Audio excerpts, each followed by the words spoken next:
Tayo po'y manalangin bago po tayo maupo. Purihin at sambahin ka aming Diyos. Salamat po sa napakaganda, punong-puno ng kapahingahan, kagalakan na umaga. Hindi na sayang yung gising namin, Panginoon. Dahil hindi pa man kami nakikinig ng salita mo, pinalakas mo na kami. May ginawa ka na agad sa aming mga buhay. May binabago ka na agad sa aming mga puso. How much more? Ngayong kami makikinig na, kami tatanggap na ng salita mo. Excited na po kami, Panginoon. Kaya Lord, ano man nakikita mo, na-evaluate mo sa puso namin, na marumi, kasalanan, Panginoon, humihingi kami ng kapatawaran sa iyo. Patawarin po kami, kahabagan mo kami, linisin po kami. At hayaan mo, Lord God, sa umaga pong ito, maging malaya po kami sa pakikinig at pagtanggap upang maging malaya din kaming isabuhay ang mga salita mo. Salamat po, samahan mo po kami, Panginoon, O God, kung paano mong sinasamahan, Panginoon, ang mga nauna mong mga lingkod, Panginoon, gayon din ang magiging pagsama mo sa amin ngayong umagang ito. Kaya Lord, salamat sa katagumpayan, salamat sa revival at kagalingan. Sa pangalan ni Jesus, Amen. Praise the Lord. Pwede na po tayong umupo sa ating mga upuan. Isang mapagpalang linggo ng pagkabuhay. Amen? Ako po'y naniniwala na kaya ka nandito dahil ikaw at ako ay buhay. Amen? Mahirap magdala ng patay sa church. Tama? Pero salamat sa Diyos, ginising niya tayo ngayon. Amen? Sino dito yung talagang kahit sa ganung simpleng dahilan, Lord, salamat, ginising mo pa ako ngayon. Pagod na pagod ako kahapon, Lord. Amen? Pero parang fresh na fresh yung strength ko ngayon, Lord. Amen? Sige, palakpakan mo si Lord kung ikaw yun. Amen? Bago po ang lahat, nais ko pong magpasalamat sa Diyos sa panibagong pribilehiyo na makapangaral ng salita niya. Amen? Maging sa atin pong mga magulang sa pananampalataya, ipinapaabot po nila ang kanilang pangangamusta po sa inyong lahat, sa ating lahat. Sila po ngayon, currently, ay nasa CGCF JTG Angat Bulacan, pagkat ngayon po ay last Sunday of the month. Amen? Sila po ay nakaschedule po na pumunta doon. Amen? Maging ang atin pong Pastor Nick at Pastora Crisel, amen? Sila po ngayon ay nasa Pampanga dahil si Pastora po ay namatayan po. Amen? Kaya po, kung pagkatapos po ng service, pwede po natin silang i-chat, kamustahin. Pero alam ko po nakasama natin sila ngayon online. Amen? Kaya mga kapatid, amen. Salamat sa Diyos. Hello? Salamat sa Panginoon. At ngayong umagang pong ito, ngayong araw pong ito, alam po natin kung ano po yung sineselebrate natin. Amen? Ang buong mundo, halos ang buong mundo ay nagdiriwang sa pag-alala kung paanong pinahiya ni Lord. Amen? Kung paanong pinahiya ng Diyos ang kanyang mga kaaway. Naakala ng mga kaaway, natalo na si Lord. Akala ng mga kaaway, pinatay nila ng tuluyan ng Diyos, pero hindi. Nung sinilip, walang laman. Hello? Nung sinilip, yung libingan, walang laman. At ganun din naman, hanggang ngayon, inaalala natin. Pero tayong mga Kristiyano, hindi tuwing Resurrection Sunday lang natin inaalala ang bagay na ito. Araw-araw ng buhay natin, naaalala natin kung paanong laging pinapahiya ng Diyos ang kaaway sa ating mga buhay. Kasi, minsan, may mga problema tayo, may mga bagay tayong dinadanas, pero hindi ending ang kalungkutan. Hindi ending ang kamatayan. Ang laging nagiging ending ay kagalakan. Ang laging nagiging ending ay acceptance. Ang laging nagiging ending ay freedom. Amen? What the enemy meant for evil, God will turn it for good. Ano man ang mga bagay na ginagawa ng kaaway upang ikaw ay patayin, panghinain, bigyan ng problema at sakit ng ulo, kayang i-turn around ni Lord. Kayang gawan ng paraan ng Diyos para sa ikabubuti mo at ikabubuti ko. Hallelujah! Praise the Lord! Mga kapatid, napakaganda po ng mensahe sa atin ng Diyos ngayong umaga. Basahin po natin ang kanyang salita sa John chapter 12, verse 24. New Living Translation. John chapter 12, Verse 24, I tell you the truth, unless a kernel of wheat is planted in the soil and dies, it remains alone. Hello? Nakakita na po ba tayo ng kernel of wheat? Amen? Yun po yung mukhang grain. Hello? Familiar po kayo? Yun po yung mukhang grain na kapag tinanim mo, magbubunga. Amen? Magpo-produce siya. Sabi niya, unless a kernel of wheat is planted in the soil and dies, it remains alone. But its death will produce many new kernels. A plentiful harvest of new lives. Sabihin mo nga, plentiful harvest. Amen? Alam niyo po, sa salita pong ito ng Diyos, ngayong umaga, amen, tayo po ay pinaalalahanan ng Lord ngayong Resurrection Sunday na hindi lang siya muling nabuhay. Bago siya muling nabuhay, siya ay namatay muna. Sa pagkakataong ito, kung babasahin po natin yung buong chapter ng John chapter 12, ito po yung mga panahon na si Lord halos nagbibili na siya. Nangangaral na siya ng mga dapat niyang ipangaral, nagpapahiwatig na siya. And kung babasahin po natin yung verse 23, sabi niya, the hour has come. Dumating na ang oras upang itaas ang anak ng tao. Ibig sabihin, dumating na ang panahon na siya'y tatraydorin na. Dumating na ang panahon na pagdadaanan na niya ang mas matindi at pinakamatinding paghihirap na kailangan niyang ganasin, na kailangan niyang harapin. Kaya sabi po dito sa verse 24, ang tinutukoy po dito is kung ano ang pagdadaanan ng Diyos. Kung ano ang pagdadaanan ni Jesus Christ that time. Hello? Hindi lang tinutukoy nito kung ano ang dapat nating pagdaanan bilang Kristiyano. Tinutukoy una dito kung sino at ano ang pinagdaanan ni Jesus Christ. Kasi sabi niya, ito na yung oras, mangyayari na yung mga dapat mangyari. Kasi nakita na ni Lord yun eh. Bago pa mangyari sa kanya na siya'y bubugbugin, siya'y ipapako, siya'y dadakipin, yung taong inalagaan niya, tatraydorin siya. Bago pa mangyari ang lahat ng iyon, nakita na niya yun. Alam na niya yun. Kaya nga yung iyak niya halos parang patak na ng dugo, yung kanyang luha at pawis. Dahil nakita niya yung paghihirap na dadanasin niya. At hindi lang yun, kasi kung usapang paghihirap lang, kayang-kaya ni Lord yun. Ang pinakamasakit sa Panginoong Jesucristo is yung pagpapasan ng napakabigat na kasalanan ng sanlibutan na siyang makapaghihiwalay sa Kanya sa Diyos Ama. At alam natin na walang ibang pinakamahalaga kay Jesus Christ kundi ang Diyos Ama. At yun ang nagbigay ng malaking pighati sa puso ng Panginoon. Pero ang sabi niya, kung hindi ako mamamatay, walang maliligtas. Ganun lang yun eh. Ganun lang yun, yung ibig sabihin nito.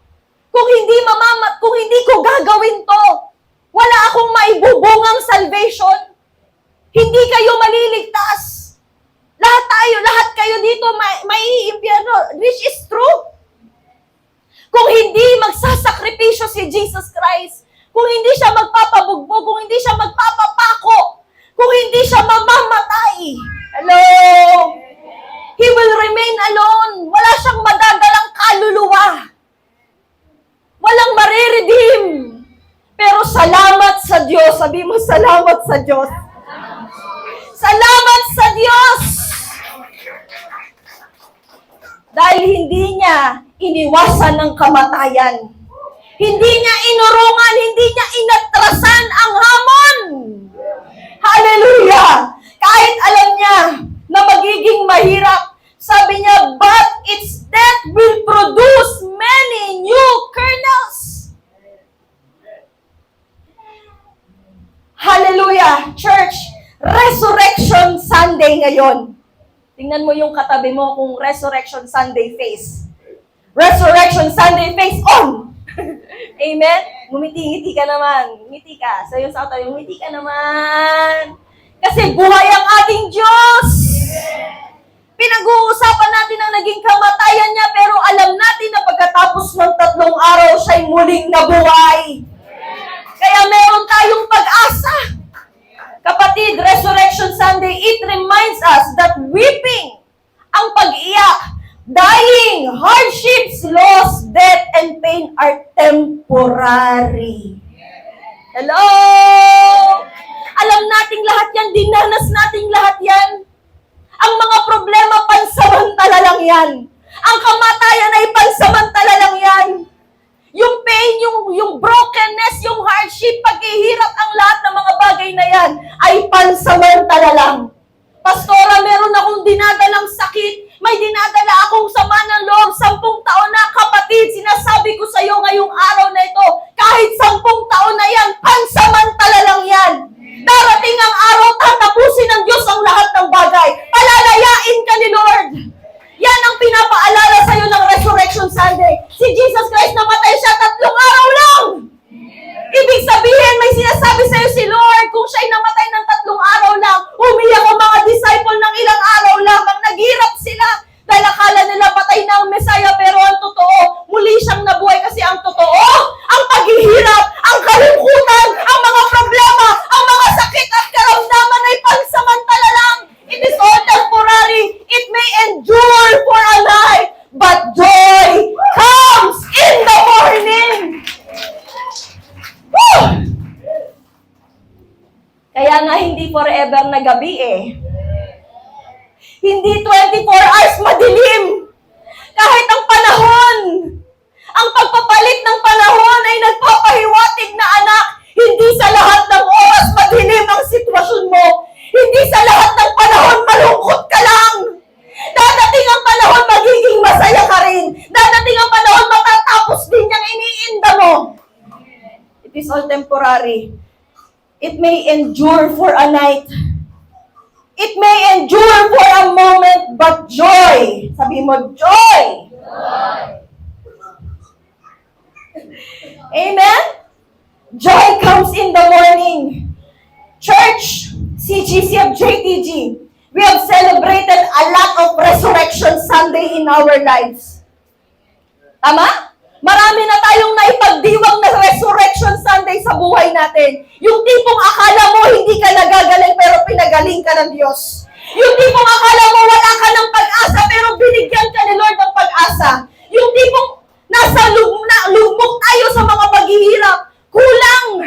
Wala tayong maibabayad. Pero iniahon tayo ng Diyos sa kahirapan. Yung tipong akala mo hindi mo na may papagawa ang bahay mo. Hello? Pero binigyan ka ni Lord ng napakagandang tahanan? Yung tipong akala mo, hindi mo mapagtatapos ang mga anak mo, pero nasaan na sila ngayon? Mga professional na sila. Amen! Yung tipong akala mo, hindi ka na magkakaanak. Yung tipong akala mo, hindi ka na magkakaroon ng asawa.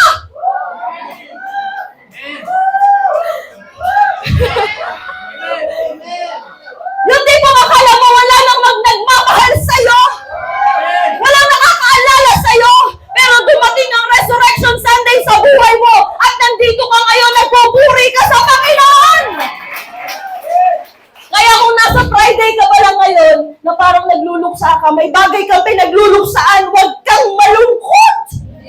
Huwag kang malungkot na naghihirap ka ngayon kasi it is very sure that Resurrection Sunday. Maraming beses ka nang nag-celebrate dahil dumating ang Resurrection sa Sunday sa buhay mo. At ganun pa rin ang gagawin ni Lord. Hindi pa kasi siya tapos sa'yo. Kapag hindi pa maganda ang sitwasyon mo, ibig sabihin hindi pa kasi tapos si Lord sa buhay mo. Amen. Baka kasi umiiyak ka ngayon, baka kasi nasa chapter 2 ka pa lang ng buhay mo, nasa chapter 3 ka pa lang ng buhay mo, wala ka pa sa climax, wala ka pa sa plot. Hello? Wala ka pa dun sa pinakamagandang part. At wala ka pa dun sa ending. Amen. Hallelujah. We've celebrated a lot of Resurrection Sunday in our life. Remembered every year. Di ba every year nandito tayo? We are celebrating the Resurrection Sunday. Tama? Remembered every year how Jesus shut off. Sabi mo, shut off. The fake victory of the enemy. When He left the tomb empty. Diba? Every year kumakanta tayo, every year sumasayaw tayo, nagdidiwang tayo pag Sunday, resurrection. Kung paanong pinahiya at pinatikom ng Diyos ang kaaway forever. Kung paanong tinanggalan ni Lord ng karapatan si Satanas sa buhay natin. Imagine that, church. Dati may karapatan siyang dalhin tayo sa impyerno. Pero dahil sa muling pagkabuhay, dahil sa ginawa ni Jesucristo, wala ng K. Sabi mo, wala ng K. Amen? Wala ng K si taning sa'yo. Dahil ikaw ay kay Jesus na. Gusto kong maalala mo yun ngayon. Hello? But today, sabi mo, ngayong araw, may inaasahan ka ba kay Lord ngayong araw? Makinig po kayo sa akin. But today, in remembrance of the resurrection of Jesus Christ from the grave, He wants to send another message. Amen? Sanay na tayo nagse-celebrate ng Resurrection Sunday, pero ngayong araw na ito, may bagong sasabihin si Lord sa'yo. May bagong dahilan ng pagdiriwang na ibibigay si Lord sa'yo. Amen. Lalo na mag-a-anniversary tayo, church. Amen. Bibigyan ka ni Lord ng bagong mensahe. Ibubuhos ng Diyos ang panibagong power of resurrection sa buhay mo. At ano po yun? A plentiful harvest. Palakpakan natin si Lord. Alam niyo po ba na ang isa sa mensahe ng resurrection ay plentiful harvest? Alam niyo po ba, ito po yung nakakatuwa talagang hindi nagkakamali si Lord at konektado siya lagi. Ang isa sa mga mensahe ng muling pagkabuhay ni Jesucristo ay ang dakilang ani. At alam natin na yung dakilang ani or great harvest ay ang tema natin sa anniversary. So, ngayon pa lamang, wala pang April 20, 2024, kino-confirm na sa'yo ni Lord na ang great harvest ay para sa'yo. Na ang great harvest ay ginawa na ni Jesus Christ sa buhay natin. Na ang great harvest ay available. Sabi mo, available. Praise the Lord, salamat po. Amen? It is one of the power of the resurrection of Jesus Christ. Hello? Parang walang nakatanggap ng power. Siyempre nakatanggap ka. Upon rising from the dead, He produced many new kernels. Wow. Sabihin mo sa katabi mo, kernel ka pala. Amen? Kernel ka pala. Hindi po ito yung opisyal sa gobyerno. Ang tinutukoy po dito, isa tayo sa mga na-produce ni Jesus Christ bilang butil. Bilang seed.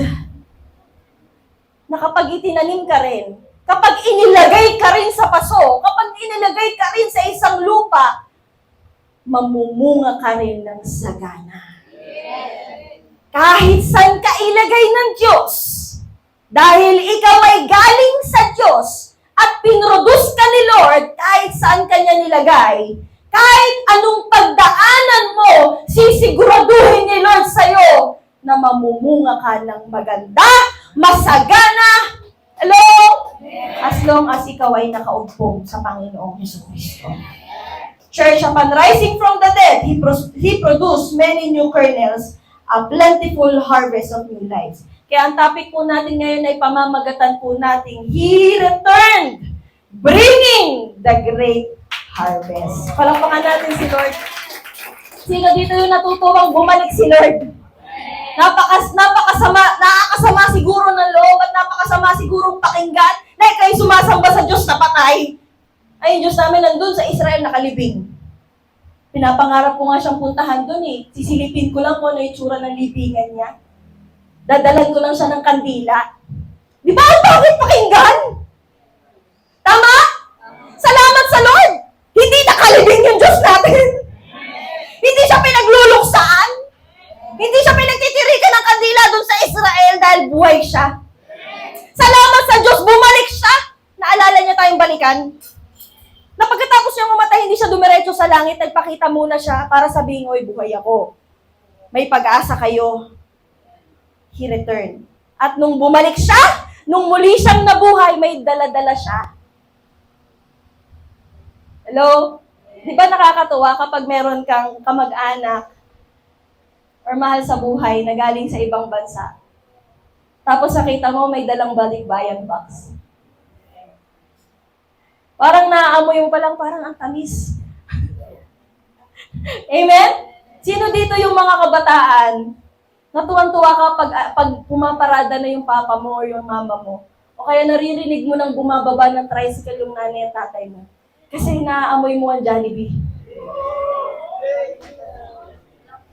Naaamoy mo may pasalubong, may dalang balot, tsaka penoy. Ang sarap sa feeling! Kapag yung inaasahan mong uuwi at babalik sa'yo, bumabalik. At may dala-dala pang pasalubong. Amen? At ikaw naman, kunyari, ikaw yung uuwi, di ba excited ka rin? Ay, binilan ko si mama ng pansit, binilan ko si papa ng spaghetti naman. Wag Red Horse, ha? Excited na excited ka rin kasi may pasalubong ka eh. Si Jesus Christ, ganun din. Hindi siya basta bumangon walang dala-dala. Dala-dala niya yung great harvest mo. Yan na po yung message ngayon. Uwi na tayo. Dala-dala niya ang great harvest na pinangako niya. At pinagtrabahuhan niya, pinagpawisan niya, iniyakan niya ng maigi, pinaghirapan niya. Amen. A plentiful harvest of new life. Kaya sino dito yung may new life? Yung mga taong binago ng Diyos. Yun yung dala ni Lord. Pagkatapos niyang mamatay, muli siyang nabuhay. Ang naging bunga noon, nagkaroon ng pagkakataon upang ang buhay natin ay maligtas. Magkaroon tayo ng pagbabago. Na dati tayong antaray natin, hindi tayo malapitan ng tao. Ngayon, mabait ka na. Dati hindi maipinta ang mukha natin. Ngayon, kayang-kaya nang i-drawing. Amen? Dati tayong sobrang haggard palagi. Haggard pa rin ngayon? Hindi na. Blooming ka na ngayon. Kasi isa yan sa plentiful harvest ni Jesus Christ. Isa yan sa mga pinagtrabahuan, pinagpawisan ni Lord yan. Hello? Yung ngiti mong yan? Pinagpawisan ni Lord yan? Kaya lagi kang ngingiti. Huwag kang sisimangot. Kasi pinagtrabahuan maigi ni Jesus Christ para maging masaya ka lang. Para hindi ka lalamoy-lamoy sa impyerno. Ang nilalangoy mo na ngayon, dagat, swimming pool, kung ano-anong resort. Relax na relax ka pa, nakataas pa ang paa mo. Ang sarap-sarap ng buhay. Kumakain ka ng fresh fries, burger, spaghetti. Lahat ng mga bagay na yan, pinaghirapan ni Jesus Christ yan para danasin mo. Kasama mo yung mga mahal mo sa buhay. Kasama mo yung tatay mo, yung nanay mo, mga kapatid mo. Hello? Nag-e-enjoy ka ngayon. Amen! Salamat, Lord. Naghihirap ka para magbigyan kami ng kaginhawaan. Amen? Palakpakan natin ang Diyos. Kaya mga kapatid, sabi nga, you and I are one of the great harvest of Jesus Christ. Tingnan mo yung katabi mo. Great harvest yan ni Jesus. Kaya wag mong aawayin yan. Huwag mong i-chismis yan. Huwag mong kinakawawa yung katabi mo. Pagmamalasakitan mo yan kasi namatay si Jesus para dyan. We are one of the great harvest of Jesus Christ. Sa totoo lang, real talk tayo. Mahirap umiyak. Mahirap maging mahirap. Mahirap maglingkod. Weeping is hard. Serving is hard. Planting is hard. Di ba ang hirap magtanim? Tapos, kakainin lang ng pusa. Aanihin lang ng kapitbahay. Mahirap magtanim. Growing is hard. Mahirap lumago. Minsan may mga bagay sa buhay natin na kailangan pa ulit-uliting mangyari sa atin bago tayo matuto. Tama? Sa totoo lang, kasi tayo, likas na makulit tayo mga tao eh. Hindi natin nare-realize minsan kailangan pa ulit-ulit mangyari para matuto tayo. Pero salamat sa mga moment na nakaka-realize na tayo at hindi na kailangan maulit kasi alam mo na eh, natuto ka na. Amen. Growing is hard. Running and continuing in life is very hard. Mahirap magpatuloy. Sa totoo lang. Lalo na nasa mundo tayong bat-bat ng kasalanan, bat-bat ng kasamaan. The sacrifice is hard. Mahirap magsakripisyo. Higit sa lahat, mahirap mamatay. Tama? Mahirap ang mga bagay na yan. But, sabi mo, but. Pero, sabi mo, pero, the result is glorious. Tama? Sige, palakpakan natin. Mahirap man ang mga paghihirap. Kaya nga paghihirap kasi mahirap. Mahirap mawala ng pera. Mahirap mag-away ang mag-asawa.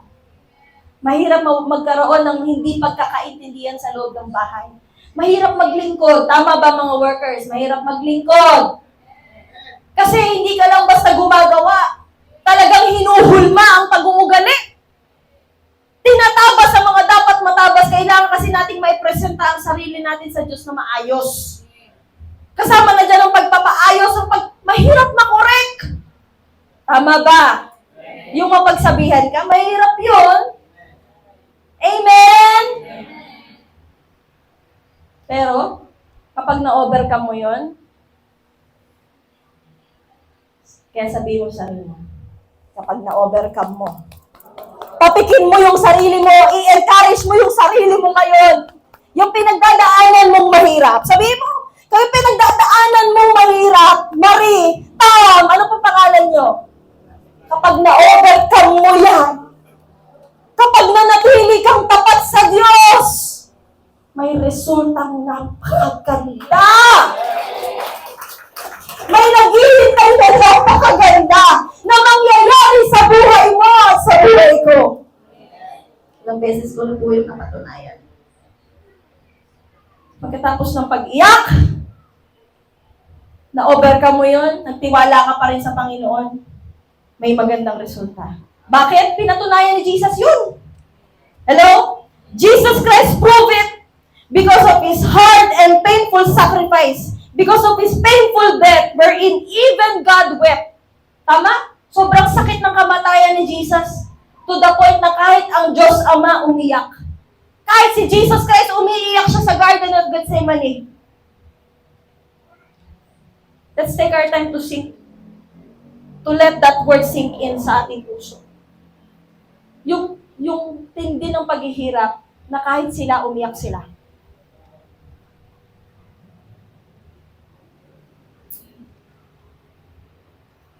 Yun yung paghihirap na walang biro talaga. Hindi birong paghihirap.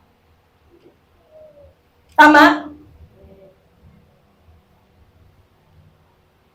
Pero dahil doon, He produced. Nandiyan ba kayo? He produced much, much, much, much. He came back, bringing His great harvest. Amen? Souls from generation to the generation who will have the life He promised. Andyan ba kayo si GCF-JTG Church? Pinatunayan ni Jesucristo. Amen? Sa totoo lang, He is the perfect example. Andyan ba yon? Ito yung pinaka-paborito kong message sa lahat. Church, si GCF-JTG Church, He is the perfect example of Psalms 126 verse 5 to 6. Tama ba? Basahin nga natin ang Psalms 126 verse 5 to 6 sa New Living Translation. Those who plant in tears will harvest with shouts of joy. Parang pag binabasa mo to, maiisip mo si Jesus Christ. Yung hirap na dinanas niya, kung paano siyang, may isang beses na nadapa siya. Isang beses lang ba yun? 3. Na habang pasan-pasan niya yung krus, pupunta siya dun sa bundok na napakalayo kung saan siya ipapako. Ilang beses siyang nadapa. At habang naglalakad siya, nilalatigo siya, umiiyak siya. Dehydrated si Lord. At habang nakapako siya, buti sana kung namatay siya agad eh. Hindi eh. Habang nakapako siya, ilang oras pa siya doon. Ilang oras pa siyang nakahang doon. Kitang-kita niya yung mga tao, kinukutya siya. Tormented na yung katawan niya. Kahit yung puso niya, tormented na tormented. Kahit dun sa oras na sakit siya, umiiyak siya sa sakit. Kailangan niya pa rin sabihin, Father, forgive them, for they do not know what they're doing. I thirst. It is finished. Grabe.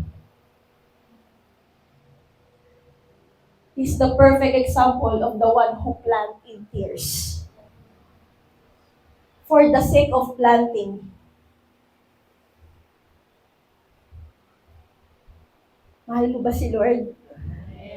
Gusto sabihin sa'yo ni Lord ngayon, mahal na mahal ka kasi na.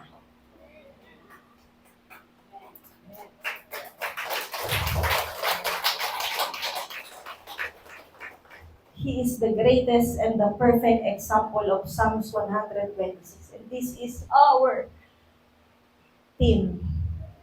This is the declaration of our church this year. We are in the right pattern, right? We are walking in the right pattern. Kasi kung ang buhay mo hayahay lang, magtanong ka na. Kung ang buhay mo lagi na lang masaya, wala kang struggle, magtanong ka na kung Kristiyano ka pa ba. Yung tipong kahit nagkakamali ka, masaya ka pa rin. Yung tipong kahit nawawala na sa kalooban lahat ng tao sa paligid mo, masaya ka pa rin at ako masaya pa rin. Parang parang gaan-gaan lagi. Magtanong ka na. Kasi hindi ganun ang pagiging Kristiyano. We Christians, we are in the pattern of Jesus Christ. And His pattern is this. He's the one who planted in tears, but He harvests. Those who plant in tears will harvest with shouts of joy. Hindi lang siya yung sumigaw ng may kagalakan, ikaw ngayon sumisigaw ka. Dahil sa Kanya. Nagpupuri ka ngayon dahil sa Kanya. Kahit ang mga libo-libong anghel sa langit ngayon nagdiriwang, ang sinasabi nila, Holy! Holy! Holy is the Lamb who was slain! Worthy, worthy, worthy is the Lamb who was slain! Hanggang sa langit may party. Hanggang sa langit may shouts of joy! Dahil may nagplant in tears. Tama? Verse 6. Jesus Christ they weep. He wept. Tama? They weep as they go to plant their seed, but they sing as they return with the harvest. Naiintindihan nyo na yung title kung bakit ganon. Jesus Christ returned, bringing the great harvest. Palakpakan natin si Lord. Nawa po matapos ako ng 7:30. Number 1, ano ngayon ang gagawin natin dito? Ngayong alam na natin ang grabing ginawa ni Lord at na-appreciate na ho natin. Amen? Tayo naman nandito ngayon dahil tayo ang great harvest ni Jesus. At we are destined for the great harvest. Number 1, huwag ka namang susuko sa panahon ng pagtatanim. Amen? Pwede ba natin pumalakpak? Anong sinisignify ng panahon ng pagtatanim? Praise. Praise. Ano pong sinisignify ng panahon ng pagtatanim? Tingin po kayo sa akin. Huwag po kayo sa kanya tumingin. Amen? Ang panahon ng pagtatanim ay nagsisignify ng mga panahon ng paghihirap. Yung mga panahon na kailangan mong magtrabaho para mapagtapos ang mga anak mo. Yung mga panahon na kailangan mong magpuyat para mag-aaral kasi gusto mong makatapos. Hello? Yung mga panahon na kailangan mong magpatawad kasi mahal mo ang Diyos. Yung mga panahon na kailangan mong gumising ng napakaaga kasi may sunrise service. Yung mga panahon na kailangan mo magtiis-tiis muna. O anak, tiis-tiis muna. Ito yun. Sabi ni Lord, sa panahon ng pagtatanim, huwag kang susuko. Encourage mo yung katabi mo. Huwag kang susuko. Hello? Praise God. Yung mga panahon na matigas pa ulo ng anak mo. Hindi nakikinig sa'yo. Laging nakakulong sa kwarto. Pero pinagpipray mo siya. Umiiyak ka sa Panginoon. Matigas pa ulo ng asawa mo. Bisyo pa ng bisyo. Inom pa rin ng inom. Pero nananalangin ka sa Diyos. Umiiyak ka sa Panginoon. Nagtatanim ka pa. Nagre-remind ka sa Kanya.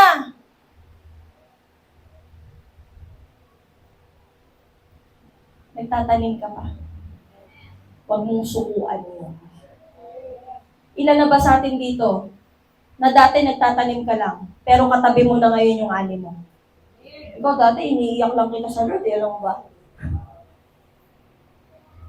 Napudpud ang tuhod ko sa'yo.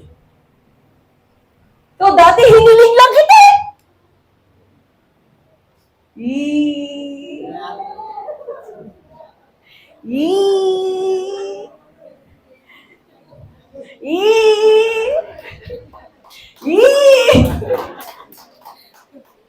Sa'yo sa katabi mo, dati hiniling lang kita eh.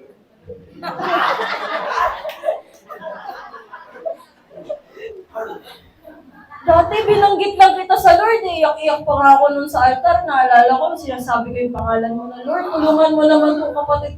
Tulungan! Tulungan mo naman itong kapatid kong to. Ma-overcome niya yung pinagdadaanan niya. Ngayon, katabi mo na siya, oh!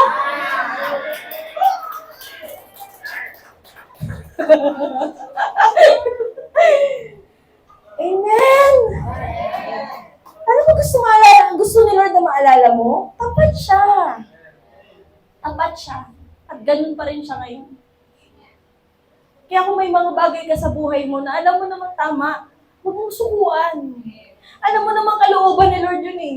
Kahit nahihirapan ka na ngayon, kahit medyo nagtitiis ka talaga ng higit pa sa pagtitiis mo dati ngayon, huwag kang susuko.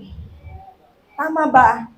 John chapter 12 verse 27, sinabi pa ni Jesus, nababagabag ako ngayon. Kahit si Jesus Christ, alam niyo po lahat ng mga pinili kong verse, is yung pinagdaanan ni Jesus para makita natin na hindi lang to basta pinagagawa sa atin. Ito yung una niya munang ginawa bago niya ipagawa sa atin. Kahit si Jesus Christ, dumating yung panahon na ayaw niyang gawin yun talaga. Gulong-gulo yung puso niya, sakit na sakit. Sabi niya, nababagabag ako ngayon. Sasabihin ko ba sa Ama na iligtas niya ako sa nalalapit na paghihirap? Hindi! Sabi niya, magpe-pray na ba ako na Lord, i-exempt mo na ako dito, kunin mo na ako dito, pwede namang hindi ko gawin to. Alisin mo na sa akin to. Sabi niya, hindi. Bakit? Dahil ito ang dahilan ng pagpunta ko rito. And this morning, God wants to encourage you. Ano yung mga inaayawan mo na? Ayoko na sa asawa ko, tigas talaga ng ulo na. Ayoko na, lagi na lang ako inaaway, sisigawan ako. Ang merienda ko, sermon. Ang umagahan ko, sermon.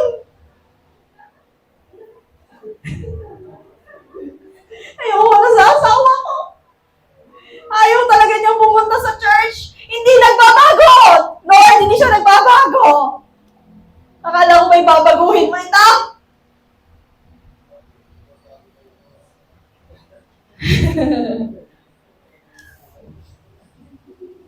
Sabi ni Lord, anak, sasabihin mo ba ngayon sa akin na alisin na kita dyan?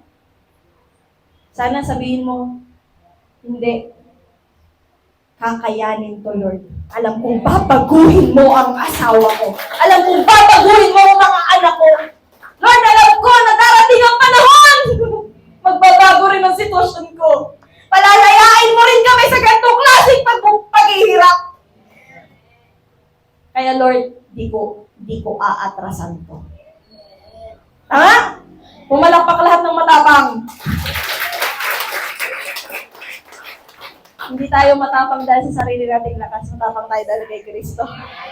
Nagagawa lang natin harapin ang lahat ng bagay dahil sa lakas at sa tulong ni Jesucristo. Nakasama natin. Amen. Kaya church, huwag tayong sumuko sa panahon ng pagtatanim. Number 2, huwag tayong makalimot sa panahon ng pag-aani. Kapag binigay na sa'yo ng Diyos, kapag nagtagumpay ka na, kapag binless ka na ni Lord, hello! Bakit maraming mga Kristiyano ito ang kanilang mga sakit?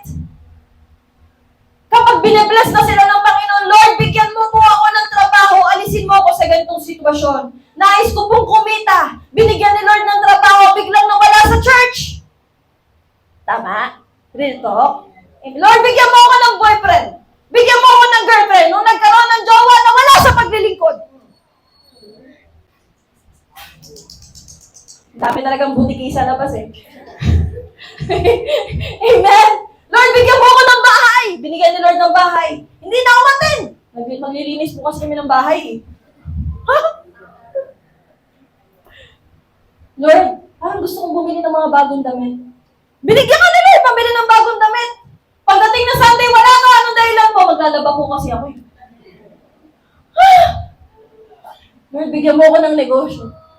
Binigyan na Lord ng negosyo. Pero hindi naghihika po. Nare-realize mo natin. Ibig sabihin, kapatid, kung gaano ka ka-desperado sa Diyos ng mga panahon naghihirap ka, dapat mas desperado ka kay Lord sa mga panahon na pinagpapala ka na niya. Desperado ka pa rin lumapit sa Panginoon at maging tapat sa Kanya. Hello? Katulad ni Jesus? John chapter 14, verse 2-3. Sa tahanan ng aking Ama ay maraming silid. Pupunta ako roon na upang ipaghanda kayo ng lugar. Hindi ko ito sasabihin kung hindi ito totoo. Verse 3, kapag naroon na ako at naipaghanda na kayo ng lugar, babalik ako at isasama kayo. Ibig sabihin, kapag naipaganda ako na kayo, nasa langit na ako, sinabi ba ni Lord na bahala na kayo sa buhay niyo, ha? Okay na ako, nandito na ako eh. Hindi. Ang sabi niya, babalikan ko kayo, ha? Ibig sabihin, kapatid, hindi tayo kinalimutan at kakalimutan ng Diyos. Kahit sa panahon na siya'y nasa langit na at tapos na ang pagpako sa krus. At alam natin nasa langit na siya ngayon. Hinihintay na lang natin ang muli niyang pagbabalik ulit. Kung saan kukunin tayo ni Lord kasi pinangako niya yon. Sabi niya, babalik ako at isasama kayo upang kung nasaan ako, ay naroon din kayo. Wow! Lord, salamat, hindi ka nakakalimot sa mga pangako mo. Alam mo bang may bahay ka sa langit? Dahil si Jesus Christ, nung nag-ani siya, hindi kanya nakalimutan. Hello? Nung siya'y naupo sa kanan ng trono ng Diyos, hindi kanya nakalimutan. Actually, babalik pa siya at isasama kanya. Isasama niya ako. Para kung nasaan daw siya, nandun din daw tayo. Ay, grabe, ang lupit. Ito talaga yung hindi nakakalimot. Kaya church, ang sabi ng Diyos, huwag tayong makakalimot sa panahon ng pag-aani. Amen? Huwag nating kalimutan ang church natin. Amen? Mga kabataan, dito ka na lumaki, naglingkod ka, dito ka nahulma, nahubog. Amen? Kung di ka nakakilala sa Diyos, baka may asawa ka na ngayon, baka may pamilya ka na, baka di ka nakapagtapos ng pag-aaral, pero nandito ka ngayon, maayos ang buhay mo dahil pinalaki ka ng Diyos sa church. Maaga pa lang hinubog ka na ng Panginoon. Sana, pagdating ng panahon, na dinadanas mo na ang overflowing, sobrang overflowing blessing, huwag mo namang kalimutan ang church mo. Matuto ka namang lumingon. Magpasalamat sa mga taong nagturo sa'yo. Nakakalungkot kasi minsan. No? Pag nakaranas ng 6 digit. Totoo lang po. Kapag nakaranas ng nakatikim ng sobra-sobrang pagpapala, akala nila sila na yun. Eh ako to dahil to sa paghihirap ko, dahil to sa galing ko. Dahil nag-aral ako ng mabuti. Eh kung hindi ka kaya pinalakas ni Lord, kung hindi ka kaya hinulma ng Panginoon, ilang beses kang iningatan ng Diyos dahil nakita ng Panginoon ang panalangin ng mga pastor mo. Hello? Ilang beses kang iniadya ng Diyos sa lahat ng kapahamakan dahil dininig ng Lord ang panalangin ng mga pastor mo. Ilang beses kang binigyan ng Diyos ng kaloob. Natuto kang magsalita. Natuto kang humarap sa tao. Nawala ang hiya mo. At hiya ko, naging walang hiya tayo. Amen? Dati sobrang mahiyain natin. Di tatago tayo sa kwarto. Pero nung naging workers tayo, tama ba? Nung naging workers tayo, natuto tayong makitungo sa tao at nagamit natin yung sa labas. Kung bakit tayo naging professional. Hello? Kung bakit ngayon ang ganda ng trabaho mo. Amen? Dahil ngayon sa pagtuturo ni Lord. Kaya sabi ng Diyos, sa panahon na ikay nagtatagumpay na, sa panahon na ikay umaani na, nagkakaroon ka na ng great harvest, huwag kang makalimot. Kasi mahirap makalimot. Pinaalalahanan yan. Minsan ang paalala niyan, batok. Amen. Dago. Ayaw nating madagukan. Amen. Nandyan pa ho ba kayo? At number 3, yay! Matatapos na kami. Uwi kami maaga. Amen. Number 3, be faithful to the Lord of harvest and His place of harvest. Naalala po ba natin that Jesus is the Lord of harvest? Amen? Ang sabi niya, maging tapat tayo sa Diyos ng anihan at sa lugar kung saan niya tayo pag-aanihin. Alapakan natin si Lord. Matthew chapter 26 verse 38 to 39. At sinabi niya sa kanila, para kung mamamatay sa labis na kalungkutan, dito lang kayo at magpuyat. Ito po ang kausap ni Jesus Christ. Dito sila Pedro. Nasa Garden of Gethsemane siya. Amen? Para daw siyang mamamatay sa labis na kalungkutan. Lumayo siya ng kaunti, lumuhod at nanalangin. Ama ko, kung maaari po ay ilayo niyo sana sa akin ang mga paghihirap na nararating. Ngunit hindi ang kalooban ko ang masunod, kundi ang kalooban niyo. Pinapakita po dito kung paanong naging matatag si Jesus Christ sa place of assignment niya. Kung paano siyang naging matatag sa katapatan niya sa Diyos Ama, na kahit gusto na niyang sumuko.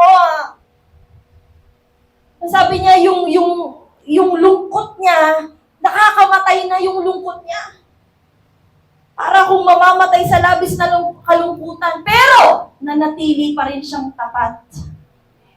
Sinurrender niya pa rin yung sarili niyang kagustuhan. At ganun din naman ang nais ng Diyos. Great harvesters. Tingnan mo yung katabi mo. You are a great harvester. Tama? Aani ka. May gagawin ng Diyos sa'yo ngayong taon. Sino nakatanggap mo? May gagawing maganda at dakila ang Diyos sa'yo ngayong taon. Kaya sabi ng Panginoon, anak, maging tapat ka. Sa Panginoon na magbibigay sa'yo ng masagalang ani. At pangalawa, sa lugar kung saan ka itinanim ng Diyos. And where's that? Your church. Your family. Your family. Your church. Anong pangalan ng pamilya mo, church mo? Sinong pastor mo?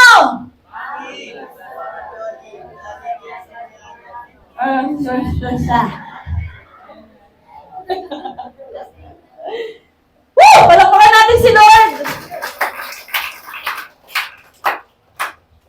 Kasi si Jesus Christ, ganun din siya. Kaya dapat ganun din tayo. Dito po ako matatapos. Romans chapter 6 verse 5. At kung nakasama kayo, at kung nakasama tayo sa kanyang kamatayan,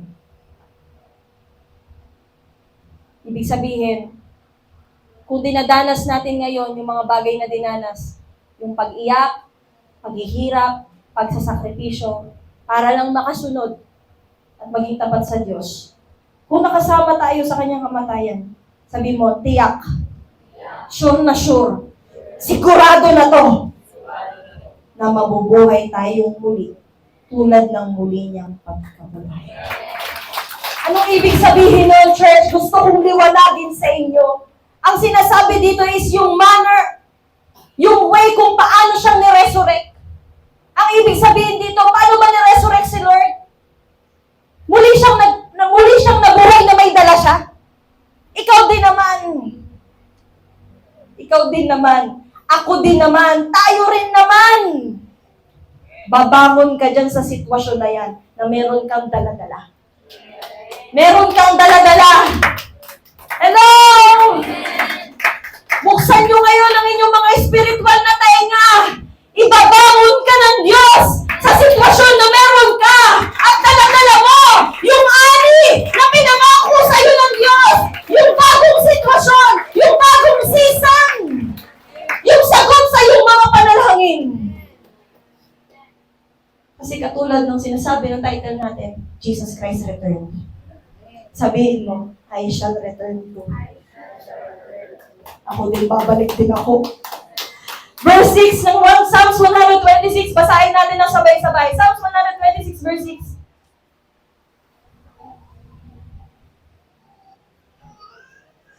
Pasensya na po kayo, sabi ko last na yan eh. Sorry ah. Psalms 126, verse 6. 1, 2, 3, go! Ang umalis na lumuluhan na may dalang binhi na itatanim ay babalik na masaya na may dala-dalang mga ani! Naiintindihan na po ba natin ngayon